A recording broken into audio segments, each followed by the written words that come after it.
Listen carefully. What I'm about to tell you will make you never want to step foot in a forest again. These are not made-up stories. These are not legends. These actually happened to real people who thought they were just going for a simple walk in the woods. They came back changed forever. Some barely came back at all. You know that feeling when you're alone in the dark and you suddenly feel like someone is watching you?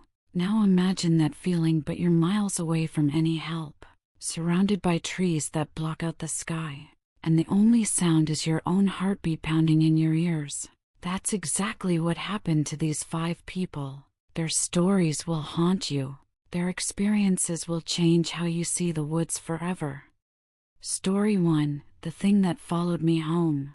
My name is Mark, and what happened to me 3 years ago in the Pine Barrens of New Jersey still keeps me awake at night. I was 28 years old, physically fit, and I'd been hiking since I was a kid. I thought I knew everything about surviving in the woods. I was wrong, dead wrong. It was October, and I decided to do a solo camping trip. Just me, my gear, and 3 days of peace and quiet. No phone signal, no people, no noise, just nature. The first day was perfect. I hiked about 15 miles into the forest, following old trails that most people don't even know exist. The leaves were changing colors, orange and red and gold, crunching under my boots. The air was crisp and clean. I felt more alive than I had in months. I set up my camp near a small creek. The water was crystal clear, and I could hear it bubbling over the rocks. It was the perfect spot. I had my tent, my sleeping bag rated for cold weather, enough food for 4 days just in case, and my camping knife. As the sun went down, I built a small fire and cooked some beans and rice. The stars came out, more stars than you can ever see in the city. Everything was peaceful. Everything was perfect. That's when I heard the first branch snap. Now, branches snap in the woods all the time. Animals move around at night. Deer, raccoons, maybe even a bear. But this snap was different. It was loud, too loud, and it came from directly behind my tent, maybe 20 feet away. I turned around slowly, my hand reaching for my flashlight. I clicked it on and swept the beam across the trees. Nothing, just darkness between the trunks and the yellow eyes of my light reflecting off leaves. I told myself I was being stupid. I'd been in the woods hundreds of times. Animals were more scared of me than I was of them. I went back to my dinner, but I couldn't shake the feeling that something was wrong. The woods had gone completely silent. No insects chirping. No owls hooting, no wind in the leaves, nothing, just the crackling of my fire and the sound of my own breathing. Then I heard it again, another snap, this time closer, maybe 10 feet away. I stood up fast, my flashlight in one hand, my knife in the other. "Hey!" I shouted into the darkness. "Get out of here!" My voice echoed through the trees and died. No response, no movement, but I could feel it. Something was watching me. Something was studying me. I decided to be smart. I put out my fire, even though it meant I'd be in total darkness. If something was out there, the fire was making me an easy target. I couldn't see anything in the dark, but at least nothing could see me either. I crawled into my tent and zipped it up tight. I lay there in my sleeping bag, knife in my hand, listening. For an hour, nothing happened. I started to relax. Maybe it really was just an animal. Maybe I was overreacting. That's when I heard the breathing. It was right outside my tent. Heavy, deep breathing. Not like a dog or a bear. This was different. It was slow and deliberate. Like something was smelling me through the thin fabric. My whole body went cold. Every muscle tensed up. I wanted to scream, but I couldn't make a sound. The breathing moved around my tent. circling me, whatever it was. It was big. I could hear its weight crushing the leaves and twigs. Then it touched the tent. I saw the fabric push inward as something pressed against it. Not a paw or a hand, but something long and thin, running down the side of my tent like it was feeling for a way in. My heart was beating so hard I thought it would explode. The thing outside made a sound, a low clicking noise like bones tapping together. Click, click, click. Pause. Click, click, click. I don't know how long this went on. Minutes? Hours? Time stopped meaning anything. All that existed was me in that tent and that thing outside. Finally, just before dawn, I heard it move away. The footsteps were heavy but wrong somehow. Not the regular pattern of a four-legged animal. Not the two-step of a human. Something else. Something that shouldn't exist. I didn't move until the sun was fully up. When I finally got the courage to open my tent and look outside, what I saw made my blood freeze. All around my tent, in a perfect circle, were footprints. But these weren't normal footprints. They were long, maybe 18 inches, with what looked like claw marks at the ends. And here's the thing that still makes me sick to think about. The prints were deep, like whatever made them weighed hundreds of pounds, but they only had 3 toes. I packed up my stuff in less than 5 minutes and ran. I didn't hike. I ran. For 15 miles. I ran like my life depended on it, because I think it did. When I got to my car, my hands were shaking so bad I could barely get the key in the ignition. I drove straight home, didn't stop once, didn't even care that I was covered in sweat and dirt. But here's the worst part, the thing that makes me never want to go outside again. When I got home, I thought I was safe. I took a shower, ate a real meal, tried to convince myself that I'd imagined it all. That night, I went to bed early, exhausted from the fear and the running. At around 3 a.m., I woke up to a sound outside my bedroom window. Click, click, click. Pause. Click, click, click. I lived on the second floor of an apartment building. Whatever had followed me in the woods had followed me home. I moved the next week, changed cities, changed jobs, changed everything. But sometimes, late at night, when everything is quiet, I still hear it, that clicking sound, and I know it's still out there, waiting. It found me once. What's stopping it from finding me again? Story 2, The Cabin That Shouldn't Exist. My story takes place in the Cascade Mountains in Washington State. My name is Sarah, and I'm a forest ranger. Or I was. I quit after what happened 2 winters ago. I'd been doing the job for 7 years, and I loved it. Being alone in nature, protecting the wilderness, helping lost hikers. It was my dream job, until that December night when I found something that shouldn't exist. It was a routine patrol. I was checking the backcountry trails before a big storm was supposed to hit. The weather report said we'd get 3 feet of snow, and I needed to make sure no hikers were stuck out there. The trail I was on was remote. Most people didn't even know about it. It went deep into old-growth forest, where the trees were so tall and thick that it was dark even in the middle of the day. I'd been hiking for about 6 hours when I smelled smoke. Not wildfire smoke, but chimney smoke. Like someone had a fire going in a fireplace. That was impossible. There were no cabins out here. No structures of any kind. This was protected wilderness. No one was allowed to build anything. But the smell was strong and definitely coming from somewhere up ahead. I followed the smell off the trail, pushing through thick undergrowth. The trees here were ancient. Their trunks so wide that 5 people holding hands couldn't wrap around them. The forest floor was covered in moss so thick it was like walking on a mattress. Everything was green and damp and quiet. Too quiet.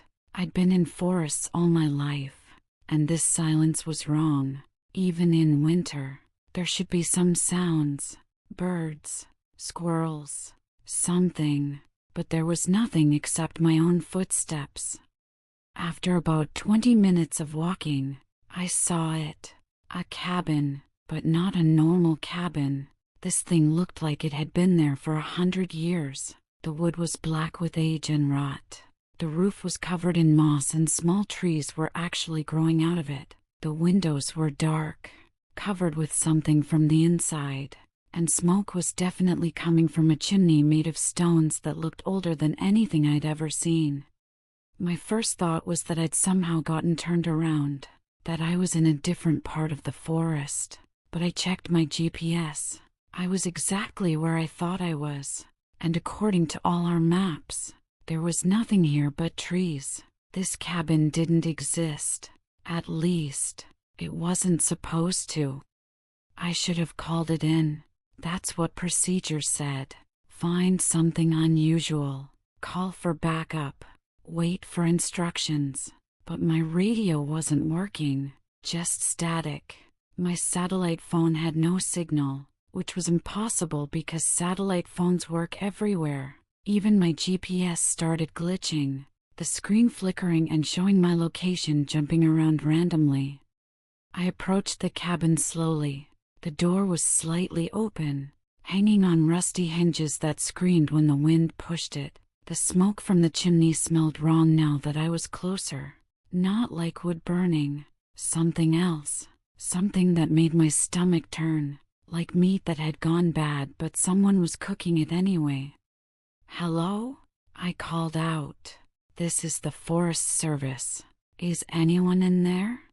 No answer, just that door creaking back and forth, back and forth. I pushed it open with my boot and looked inside. The cabin was one room, and it was wrong in every way. The furniture looked handmade but ancient. A table and chairs that seemed to be carved from single pieces of wood. A bed in the corner with a blanket that might have been white once but was now brown and stained with something dark. And the fireplace. God, the fireplace. There was definitely a fire burning, but the wood in it wasn't wood.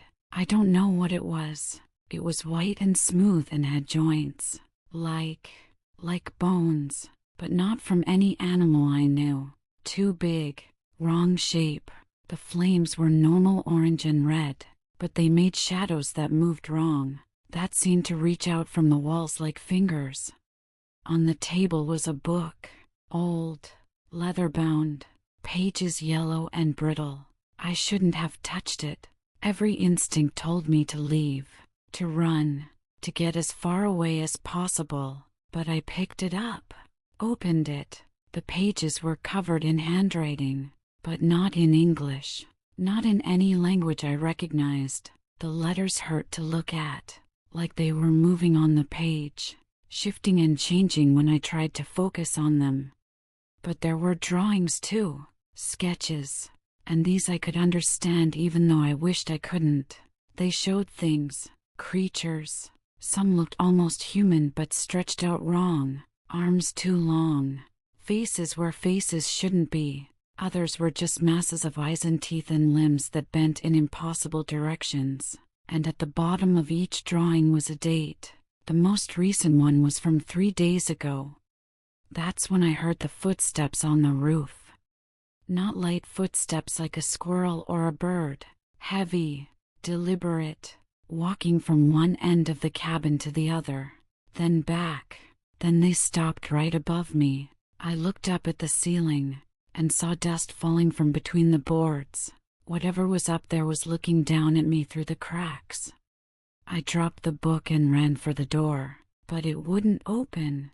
It had been open just seconds ago, but now it was stuck shut like it had been nailed closed. I pulled and pushed and kicked, but nothing. The footsteps on the roof started moving again, faster now, back and forth. Back and forth, like whatever was up there was excited. The fire in the fireplace suddenly roared higher, the flames shooting up the chimney. The smoke filled the room, thick and choking. But in the smoke, I saw shapes, faces, Dozens of them, all screaming silently, all reaching out toward me. I covered my mouth and nose with my shirt, still fighting with the door. Then I heard a voice, not from outside, not from the roof, from everywhere, from the walls, the floor, the fire. It spoke in a language that hurt my brain, that made my nose bleed, that made my vision go dark at the edges. But somehow I understood what it was saying. It was inviting me to stay. It was telling me I belonged here, that I'd always belonged here, that everyone who entered these woods belonged here eventually. I don't remember how I got out. One second I was passing out from the smoke. The next I was running through the forest, branches tearing at my clothes, my face, my hands. I ran until my lungs burned, until my legs gave out, until I collapsed on the main trail. Another ranger found me there 3 hours later. I was hypothermic, delirious, covered in cuts and bruises. I tried to tell them about the cabin. They thought I was hallucinating from the cold, but they sent a team to check. Following my GPS trail, they found nothing. No cabin, no clearing, nothing but solid forest that looked like it hadn't been disturbed in centuries. They said I must have gotten lost, confused, that hypothermia can cause vivid hallucinations. But I know what I saw, and I know it's still out there. Sometimes hikers go missing in that part of the forest. They search for them for weeks and find nothing, not even bodies. I know where they are. They're in that cabin that doesn't exist. They're feeding the fire that burns things that aren't wood. They're reading from that book that hurts to look at. I quit the Forest Service the next week, moved to the desert, as far from trees as I could get. But on quiet nights, when the wind blows just right, I can still smell that smoke, that wrong smoke that smells like cooking meat. And I know that cabin is still out there, waiting for the next person to smell the smoke and follow it off the trail. Waiting to add another drawing to that terrible book. Story 3: The Hunting Party That Vanished. This happened to me 5 years ago in northern Michigan. My name's Tom, and I used to love hunting. Used to. Can't even look at a gun now without remembering what happened that November, without seeing their faces, without hearing those sounds that no human should ever have to hear. It was supposed to be a normal hunting trip. Me and 4 buddies from college. We've been doing this trip every year for a decade. Same spot, same cabin, same week in November. Dave, Mike, Carlos, and Joe, good guys. We'd been friends since we were 18. We knew those woods like our own backyard. Every trail, every clearing, every spot where the deer liked to feed. We thought we were prepared for anything. We were idiots. The first day was normal. We got to the cabin Friday afternoon, unpacked our gear, drank some beers, told the same old stories we told every year. The cabin was deep in the woods. No cell service, no neighbors for miles, just us and nature. That's how we liked it. Saturday morning, we split up to cover more ground. That was our first mistake. The plan was simple. Each of us would take a different area, hunt until noon, then meet back at the cabin for lunch. We'd done it 100 times. Dave went north, Mike went south, Carlos went east, Joe went west. I stayed near the cabin, hunting the ridge just behind it. I remember checking my watch at 11:45 and starting to head back. That's when I heard the scream. It came from the north, Dave's direction, but this wasn't a normal scream. It was high-pitched, desperate, the kind of sound a person only makes when they're in real trouble. I ran toward it, crashing through the underbrush, my rifle ready. I called Dave's name over and over. No response. Just silence. I found his spot about a half-mile from the cabin. His gear was there, his rifle, his backpack, his orange vest. But no Dave. There were tracks in the mud, Dave's boots going one way, then something else. The other tracks weren't human. They weren't animal either. They were huge, maybe 2 feet long, with deep claw marks at the ends. The tracks went off into the thick brush, and there were drag marks next to them, like something had pulled Dave away. I followed the tracks for maybe 50 yards before I found the blood. A lot of blood, splattered on the trees, pooled on the ground, leading deeper into the forest. But still no Dave. I called for him until my throat was raw. Nothing. I fired 3 shots in the air, our emergency signal. Then I ran back to the cabin. Mike and Carlos were already there when I arrived. They'd heard the scream too, and my signal shots. But Joe was missing. We waited 30 minutes, an hour. Joe never showed up. We grabbed our guns and went looking for him. We found his gear just like Dave's, abandoned. His rifle hadn't been fired.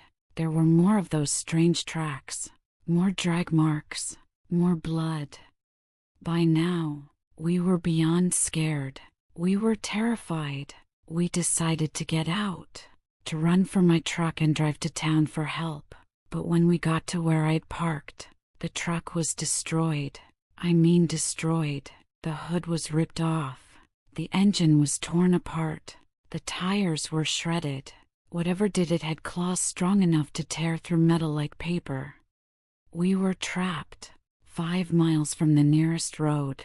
No vehicle, no way to call for help, and something out there had taken our friends. We barricaded ourselves in the cabin as the sun went down, pushed furniture against the windows and door, loaded every gun we had, and we waited. The sounds started just after dark. Footsteps circling the cabin, but heavy, too heavy to be human, too deliberate to be animal. Then came the scratching, long, slow scratches on the walls, like something was testing the wood. Mike was by the window, trying to see outside, when something smashed through it and grabbed him. I only saw it for a second, but that second is burned into my brain forever. An arm, but not an arm, too long, too thin, covered in something that wasn't fur or skin but something in between, gray and moist and wrong. It grabbed Mike around the chest and pulled him through the window so fast he didn't even have time to scream. Carlos and I both fired at it, but it was already gone. Mike was gone.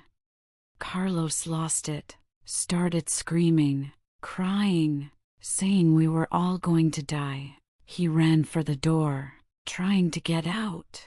I tried to stop him, but he was bigger than me, stronger. He threw me off and ripped the door open.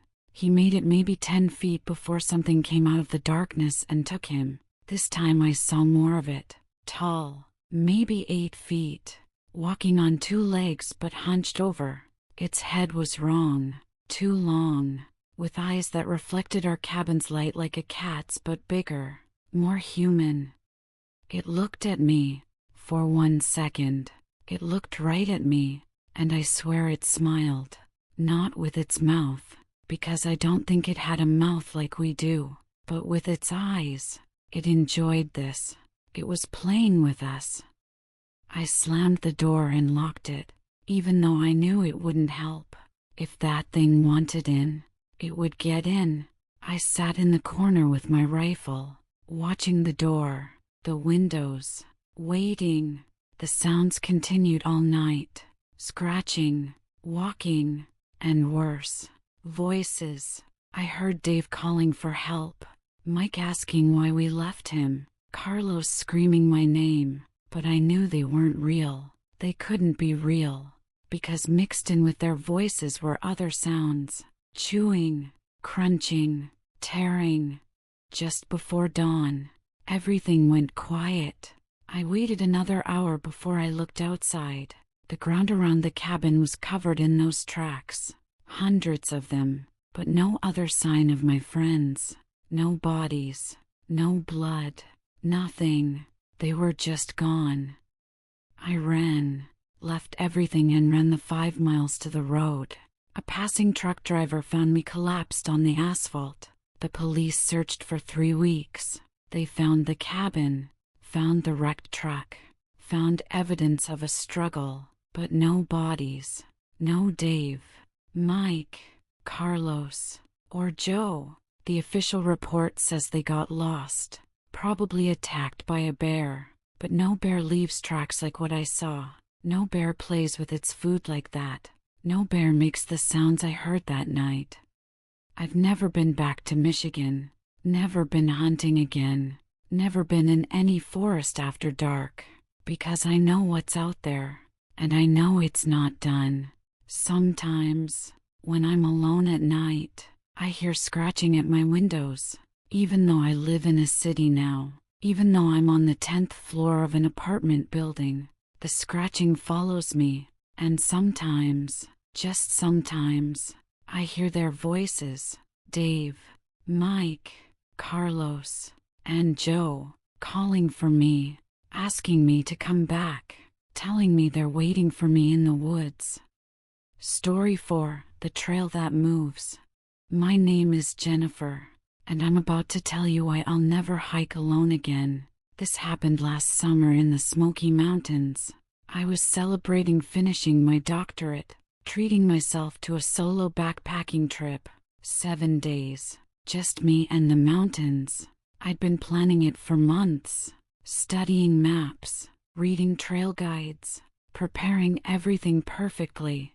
But you can't prepare for something that shouldn't exist. Day 1 and 2 were amazing. Perfect weather. Beautiful views. Hardly any other hikers. I was following a route that connected several less popular trails, camping in designated spots each night.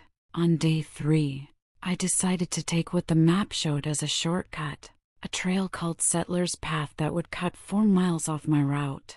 The trail register at the junction showed nobody had signed it in 3 weeks. Which should have been my first warning. The trail started normal enough, well-marked, clear path, typical forest, but after about an hour, things started to feel wrong. The trees were different here, older, twisted in ways that didn't look natural. Some were growing in spirals, others were bent at perfect right angles, and they were all leaning the same direction. Like they were trying to get away from something. The path started to change too. What had been a clear dirt trail became rocky, then muddy, then covered in these weird white stones that looked like chalk but felt like bone. My GPS showed I was still on Settler's Path, but this looked nothing like the photos I'd seen online.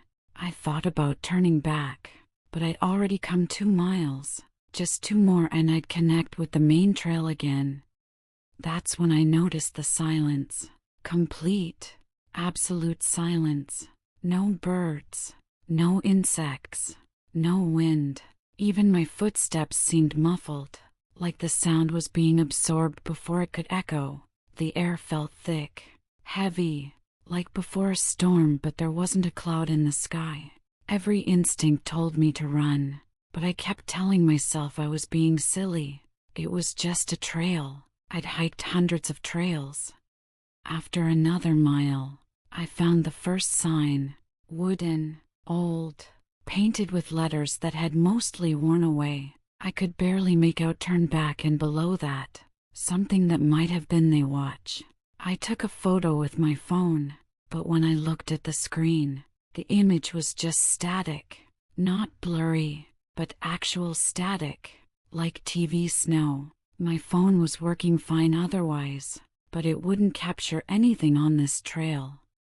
The path started going uphill, steeper than the map indicated. My legs burned. Sweat poured down my face, but the temperature was dropping. My breath came out in clouds even though it had been 70 degrees an hour ago. The trees were thinning out, but fog was rolling in, thick and white and moving in ways fog shouldn't move. It seemed to pulse, to breathe, to reach out with tendrils that pulled back when I got close. Then I saw the stones. Standing stones, arranged in a circle just off the trail. They were covered in symbols that looked almost like letters but wrong, like someone had taken the alphabet and twisted it into something else. In the center of the circle was a flat stone, an altar maybe, stained dark with something I didn't want to identify. Around it were items, modern items, a digital watch, car keys, a smartphone, a hiking boot, just one boot. I backed away from the circle and kept moving. The trail had to end soon, had to connect to something normal, but it just kept going up, into the fog, into the cold. My map said I should have reached the junction an hour ago. My GPS now showed me somehow 3 miles off any trail, in an area marked as impassable cliff face, but I wasn't on a cliff. I was still on a path that shouldn't exist. That's when I heard them, footsteps behind me, multiple sets, moving in sync, like soldiers marching. But when I turned around, nothing. The fog was too thick to see more than 10 feet. I started walking faster. The footsteps matched my pace. I stopped. They stopped. I ran. They ran.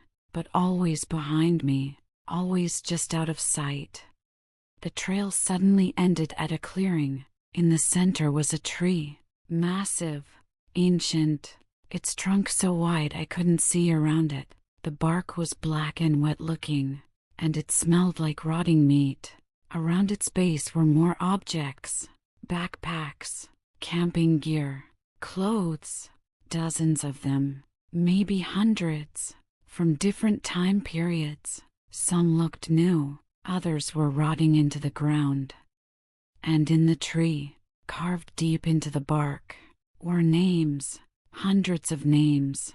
Some were old, the cuts grown over but still visible. Others were fresh, still weeping sap that looked too red to be sap.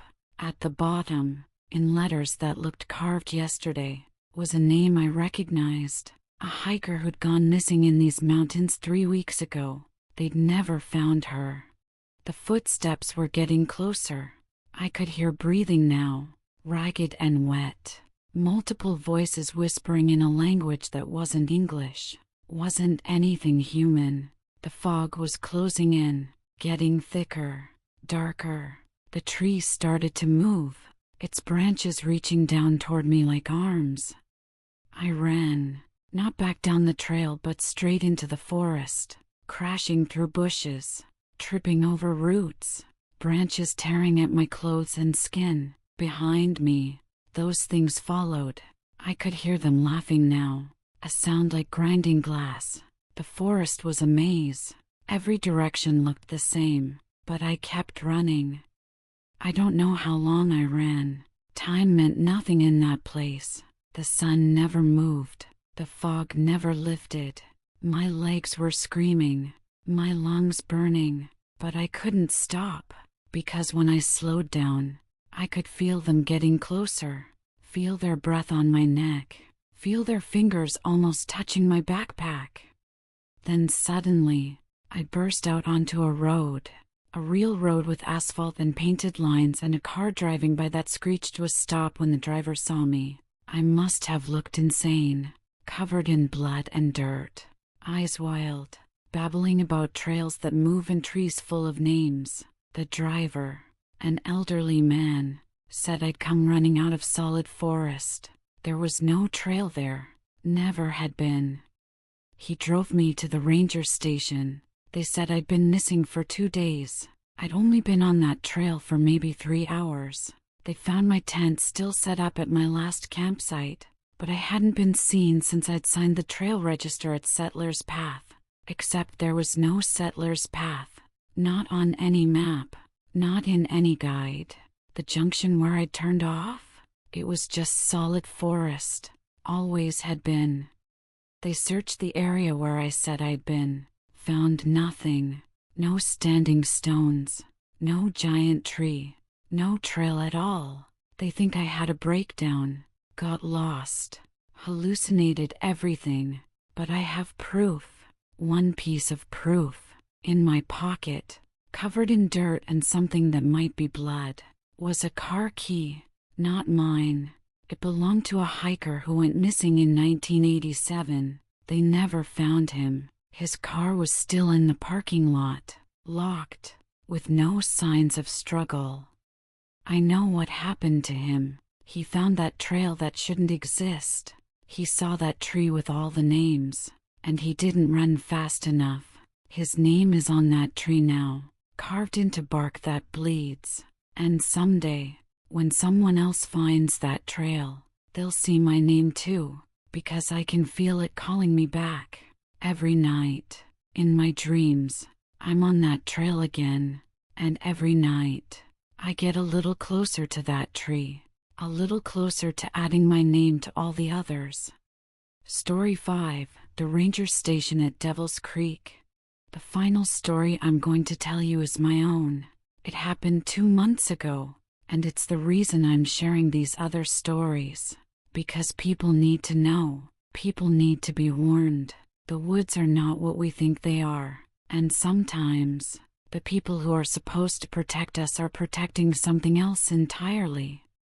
I was doing research for a book about missing hikers in national parks. I'd interviewed dozens of people, collected hundreds of stories, spent months going through old records and newspaper archives. That's how I found out about Devil's Creek Ranger Station. In the past 50 years, 17 hikers had gone missing within a 5-mile radius of that station. That's not normal. That's a pattern. The station was in a remote part of Olympic National Forest in Washington. It wasn't on any public maps, wasn't listed on the Forest Service website, but it was in the old records. Built in 1952, supposedly still operational. I decided to go find it, to interview whoever was stationed there. That was my second mistake. My first was not telling anyone where I was going. It took me 2 days of hiking to find it.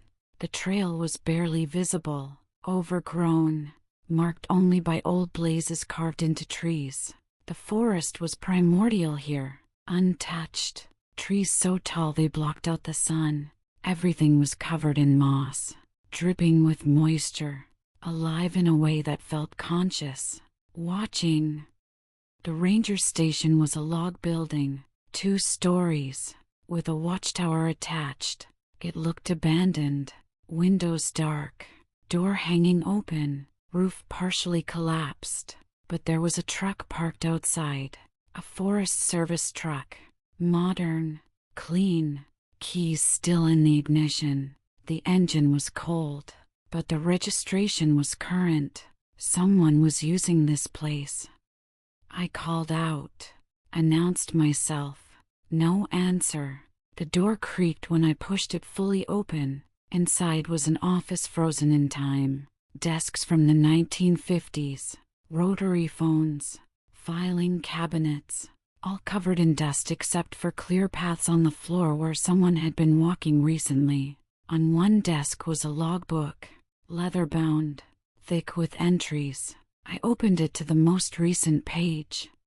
The entries were dated just days ago, written in neat handwriting, but they weren't normal ranger reports. They were observations about hikers who had come through, detailed descriptions of them, their equipment, their experience levels, their physical condition, and next to each entry, a single word, suitable or unsuitable. I flipped back through the pages, years of entries, different handwriting as rangers changed, but always the same format. Watching, evaluating, judging. The suitable ones all had something in common. They were alone. They were physically fit. They were experienced enough to go off trail but not experienced enough to find their way back. They were perfect victims. The most recent suitable entry was from 3 days ago. A woman, early 30s, solo hiking, last seen heading toward Devil's Creek. She hadn't been reported missing yet. She might still be alive. I photographed the pages with my phone. thinking I'd found evidence of some serial killer posing as a ranger. That's when I heard footsteps on the floor above me. Slow, heavy, deliberate. The ceiling creaked with each step. Dust fell between the boards. Whoever was up there knew I was here. I grabbed the logbook as evidence and headed for the door. It slammed shut before I could reach it. Not blown by wind. Pulled shut from outside. The footsteps moved to the stairs. Started coming down. But the sound was wrong. Too many feet. Like someone walking on all fours. Or like multiple people walking in perfect synchronization. I went to the window. Tried to open it. Nailed shut. All of them were nailed shut. The footsteps reached the bottom of the stairs. I turned to face whatever was coming. The figure that entered the room wore a ranger uniform, but it was from the 1950s. Moth-eaten, stained with something dark. The man wearing it looked normal at first glance. Middle-aged, clean-shaven, friendly smile. But his eyes were wrong. They were too old, ancient, and when he smiled wider, I saw his teeth went too far back. Rows and rows of them, disappearing into his throat. "You're not supposed to be here," he said. His voice was multiple voices, all speaking at once, harmonizing in a way that hurt to hear. "This is a protected area." I held up my phone, showing I'd documented everything, told him people knew where I was, a lie. That if I disappeared, they'd come looking, another lie. He laughed, and the sound was like breaking bones. "They always come looking," he said. "We count on it. How do you think we evaluate them? How do you think we choose? The forest needs to eat. It's been eating long before your kind arrived. We just help it choose its meals." He moved closer, not walking but gliding, his feet not quite touching the floor. Behind him, shadows moved independently, reaching out with too many arms. The temperature dropped so fast frost formed on the windows. My breath came out in clouds that formed shapes, faces, screaming mouths that dissipated before I could focus on them. "You're unsuitable," he said. "Too curious, too connected, too likely to be missed. But that doesn't mean you get to leave. You've seen too much. You know too much." The walls started to change. The wood grain became faces, pressing out from inside the logs, mouths open in silent screams. I recognized some of them from missing person posters I'd researched. They were part of the building now, absorbed into it, conscious but trapped. I did the only thing I could think of. I threw the logbook through the window. Glass shattered, and sunlight streamed in. The ranger thing screamed, a sound that made my ears bleed. The faces in the walls screamed too. The shadows writhed away from the light. I dove through the broken window, cutting myself on the remaining glass, landing hard on the ground outside. The ranger thing couldn't follow me into the sunlight, but it stood at the window, smiling with too many teeth. "You can run," it said, "but you've been marked now. The forest knows your scent. Every tree, every shadow, every dark place between the leaves. You'll come back. They always come back. And next time, you'll be suitable." I ran, grabbed the truck keys and drove out of there, not caring that I was stealing government property. The road out was wrong, longer than it should be, with turns I didn't remember. Things moved in the trees alongside me, keeping pace with the truck. The radio turned on by itself, static resolving into voices of missing hikers, all saying my name, all telling me to come back. It took 6 hours to drive what should have been 30 minutes.